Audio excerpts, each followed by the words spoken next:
We are welcomed this afternoon by a special guest of the Prolific Prep family, a junior at Linfield, Dempsey Roggebuck, who is a 2017 Prolific Prep graduate. Dempsey, how you doing today? I'm doing well. How about yourself? I'm doing well. Thanks for taking the time.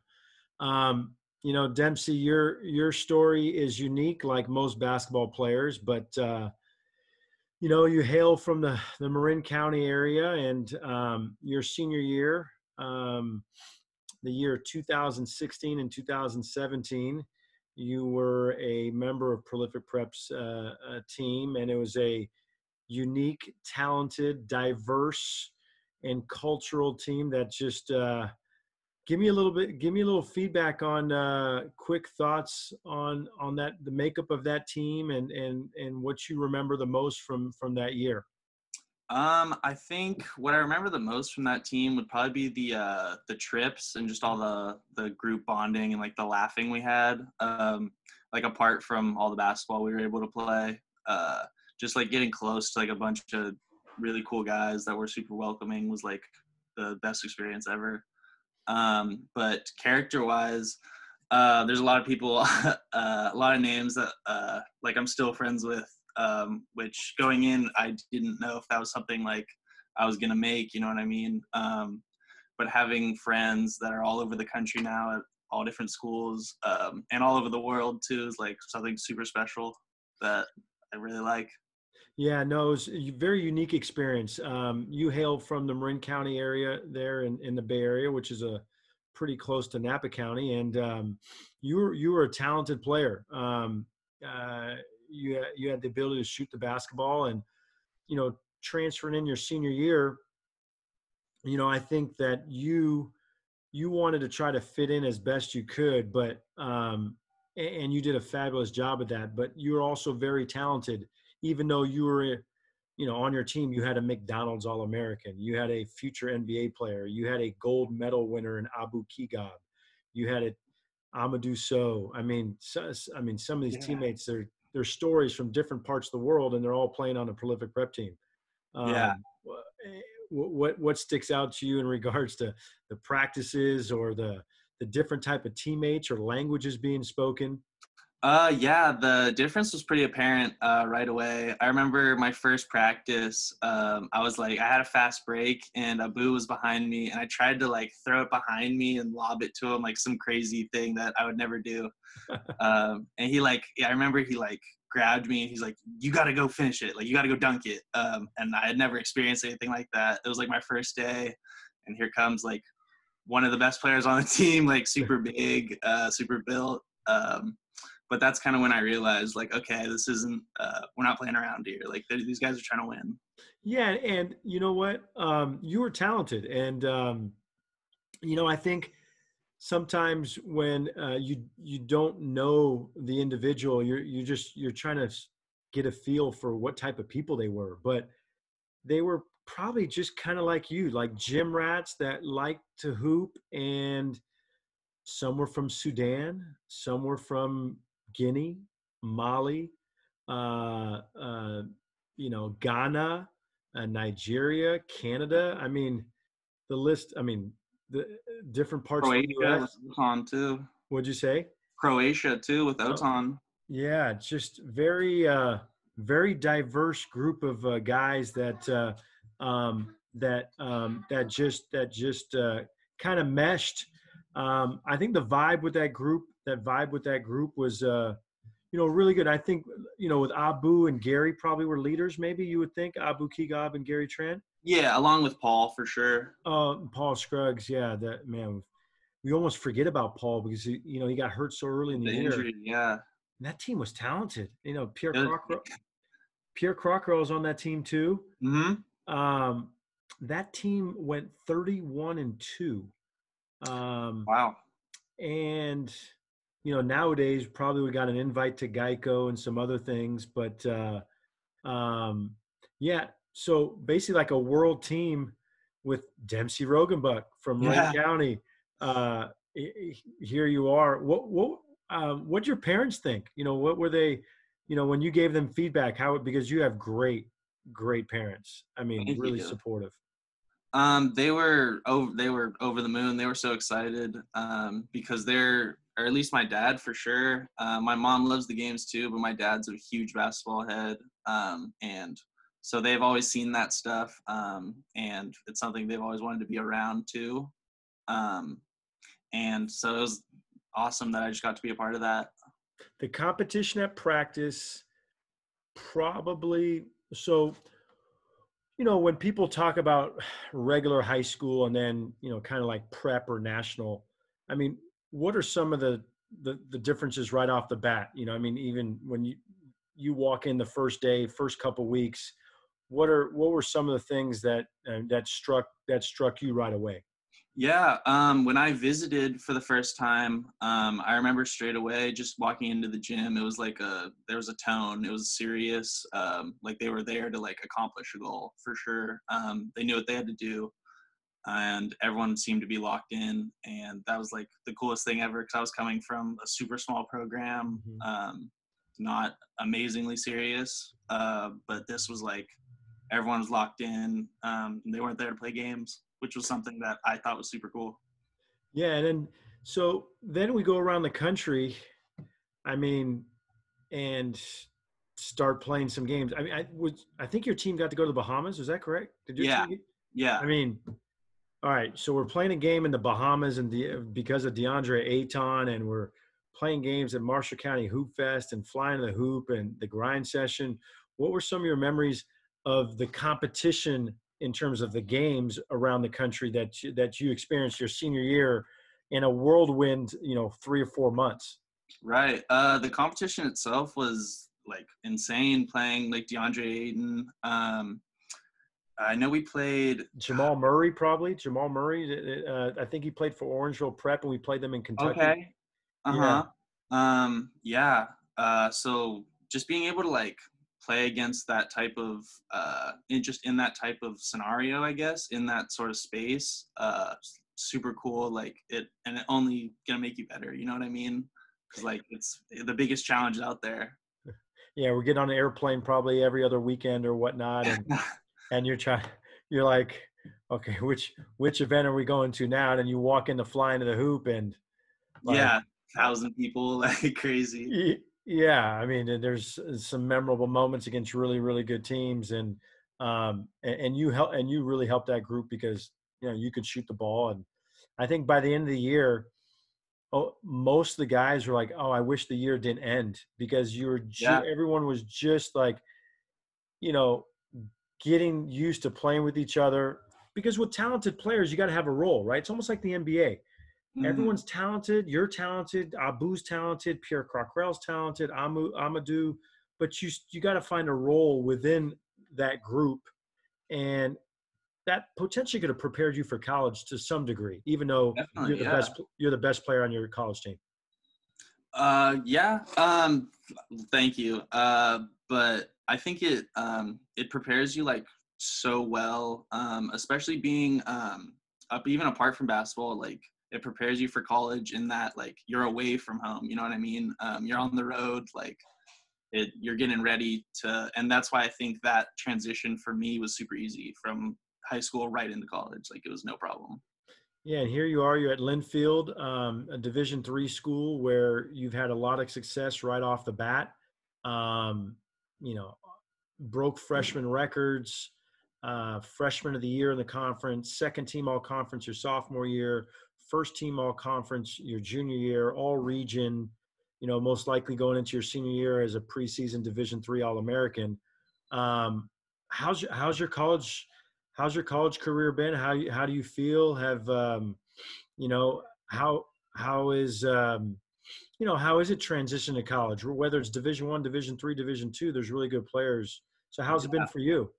I think that it's been an awesome experience. I just like I've seen my people that came in with me freshman year, and like their struggle with it.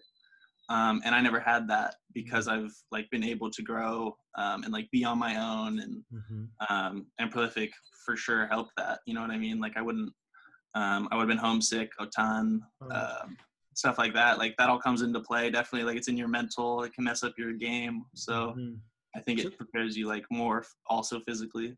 yeah. So so you just touched on something that's probably pretty important. The transition from high school to college, for those that where the transition period is a little shaky, it could potentially affect their first year or the first couple years, or it could affect their entire career. And your transition was somewhat seamless because you had to go away from home for a little bit your senior year at our program, and you had already played with really good players, and you were a really good player yourself. Um, and so now you're going into your senior year. Any any advice for the current seniors in high school transitioning to college, whether it be D3, Division I, Division II? Any advice for the current seniors? I say my only advice would be like any opportunity you have, whether it's like getting in the gym, weight room with upperclassmen, just take advantage, like do everything you can, because it feels like a long time, but like these 3 years have been way fast. Like it seems like yesterday for sure. So yeah, just taking advantage of everything, of all the opportunities that you have. Yeah, hopefully everyone, hopefully you'll have a senior year next year due to COVID-19 around the world. And Yeah, I hope so. I know you have a lot of goals, and you're very humble, because your parents, Michael and Ann, are just outstanding human beings. Thank So you. next year, going into your senior year, it's a team sport. Continuing trying to win. Probably a preseason Division III All-American, and with your skill and your size and your athleticism, potentially have a chance to play professionally somewhere. So, what excites you most next year going into senior year, when you probably have a lot of different goals to attain? But what are some of the things you're going to look forward to? The things that excite me the most is I think that the team, or my team we have now, is we're just reaching our potential. And that like we won league this year. We're co-champions with Whitworth University. And so I think before me, they've been to the playoffs, but like they could never get over the hump. And now I think we're finally there. So I think this year, ultimately, like I just want to get to tournament run, you know what I mean? Like Yeah. to end this program, or at least my last year on something like that would be awesome. D3, do they take, so it's 32 or is it 64? It's 32. I thought it was 32. Mika Alon, a former player of ours who's a Division III All-American this past year that just graduated down at Pomona Pitzer. They were getting ready to get on the floor in I think the first round of 32 in the national tournament or something like that. And so how does it work? They take first, you got to win your region, and then you got to kind of qualify for the 32. So you have your league playoffs. Yeah. And then from there, usually from your league, hopefully one or two potentially make it. I mean, Whitworth have always been pretty good. Usually it's the top two teams in the conference. Okay. But they usually, like for West Coast at least, they have to be ranked usually to get in. Which is kind of sucks, but yeah. So because the majority of Division III schools are back east because of exactly, it's all East Coast. Yeah. So look, when the time comes, you need to drop 40 on whoever you're gonna, Dempsey Roggebuck being really nice or whatever. You're gonna, towards the end of that next year when you make that tournament run, you're gonna have to drop a 30 or 40 if that's what Definitely. That's what's required. If that's what we need, definitely. If that's what's required, you'll exactly. always do. Do you any of your former players are prolific that sometimes you just you might still keep in touch with, or you might see Amadou, or you might, Gary Trent's down the road playing for the Portland Trailblazers. Yeah, definitely. So I play against Ethan's in our conference as well. Yep. Ethan Moss. So I've been in contact with him. Lucas still. I saw Amadou last summer because him and Lucas were just driving through Marin, and they're like best friends around. Like, yeah, they're buddies. Yeah, so that was super awesome. And I know Ethan's been able to see Gary like a couple times. So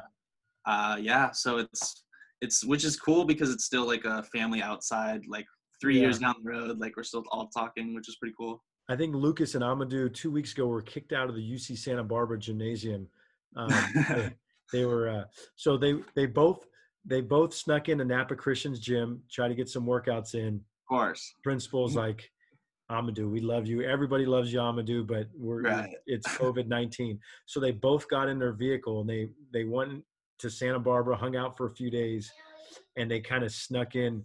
They kind of snuck into the gym there, and I think they got caught, but it's just, it's not the end of the world. So Yeah.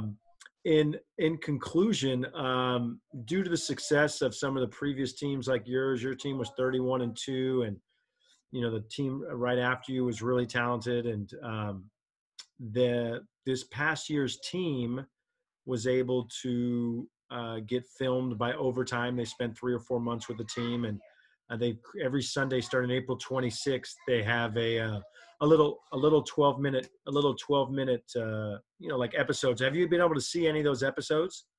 Yeah, I have. What any thoughts right off the bat? Quirkiness, kind of like I think you've seen episode 1 or maybe episode 2. Mhm. I think you've only seen the first couple episodes, but quick thoughts on that. Yeah, it reminds me of my time there for sure. Just seeing like their community and their closeness, their ability to crack jokes and like just be a family is something super cool because, like I said, it just reminds me of when I was there. But for them to have like that opportunity and get that exposure, and for Prolific itself, like it's so awesome. Jaylen Green, quick thoughts on Jaylen Green. Have you seen a few highlights of it? Yeah, it's been everywhere. ESPN, like yeah, it's I think insane. he has almost as many Instagram followers as you. He has 1.2 million right now. So Okay, I think I got 1,000, something like that. So we'll add a few zeros. Quick thoughts on Jaylen Green. Just if you've seen him on video a little bit, or if you've seen him. yeah, I can't wait to see what he does and to see someone from Prolific being like a trendsetter going to the G League. I just super proud, like, because it's all kind of a family at the end. You know what I mean? Because we're all kind of alumni, so it's cool to be in that group for sure. Yeah, different path now, huh? Kids with the the nil name, image, likeness. NCAA trying to change some rules. The NBA trying to, with some kids going overseas to potentially Australia or China to earn dollars. The NBA has now basically created a program within the G League and created this kind of unique team where it's kind of a training based, where limited number of games, but where they also can get compensated. So, what are your thoughts on the NBA? Obviously, that's only for a few, but you being a college basketball player and a kid that's been around talented players, you've played with an NBA player before. You've played with kids that have won gold medals. What are your thoughts on the NBA and the G League? I think it's awesome. I think if you can like build that transition and make that work, like I think it saves everyone a lot of time. And I think that the competition for those players themselves is going to be so much better. And like I feel like they'll probably be more ready for the league and stuff like just be ready to play. And then being able to fall back on like an academic scholarship somewhere, that's awesome. You know what I mean? So you can do both. Yeah, and playing with a 24-second shot clock, that could be, Oh, that's right. There's 40 states currently in the U.S. that still don't play with the shot clock for high school. Yeah, Oregon's one of them in high school. Yeah. Quick thoughts on shot clock and no shot clock. I mean, you grew up in California, so we all play with the shot clock I think college basketball should have a 24-second shot clock, but that's my personal opinion. Your thoughts on the rules of the game in the U.S. or shot clock and et cetera? I think high school at least should have shot clocks. It just seeing teams have the ability to like hold the ball and just seeing that it's not basketball. You know what I mean? And I don't know. I've always liked a fast-paced game, so shot clock helps. And also it increases coaching, like ability to make decisions within, and you have in Europe at 12 years old, they start with a 24-second shot clock. And so their development in terms of making decisions and reads and stuff like that, it only could help the game.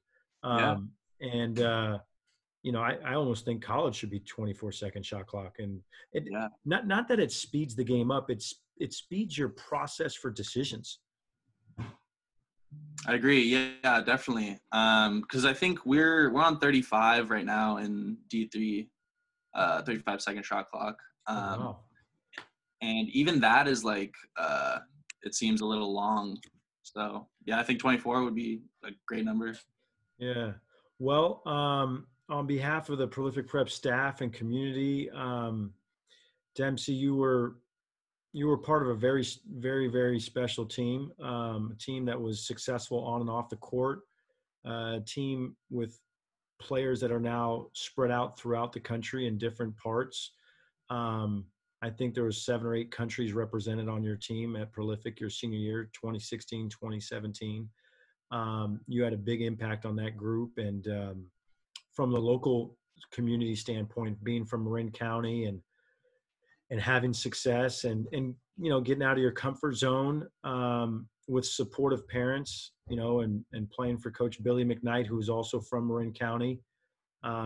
We really appreciate all that you've done for the program, and we follow you, and we wish you as much success as you want to achieve, and hopefully this senior year will take place, and then maybe we'll see you down the road playing professionally. Yeah, thank you so much. I mean, likewise, like I for sure would not be in the position I'm at now without you guys. I made the connection to Linfield through you guys. I made my connection to my AAU team through you guys. So just thank you guys for allowing me to be a part of that family. That was something really special for me. No, you're absolutely welcome. We wish you all the success, and you have a great summer and working out. Hopefully you can sneak in some gyms like Amadou So and Lucas Chalet and Definitely. I won't and get kicked out though, the hopefully. key, yeah, I think with your face and your personality, I think you're not going to get kicked out of too many gyms. You can just say, you can be like Scottie Pippen and just say, hey, I'm just a janitor. And I mean, that story of Scottie going from manager to, I mean, Yeah, that's it's the that, dream. Like it's awesome. yeah, that's surreal. So anyways, say hello to your parents. We think of you a lot, and thanks for joining us this afternoon. Yeah, of course. Thank you so much.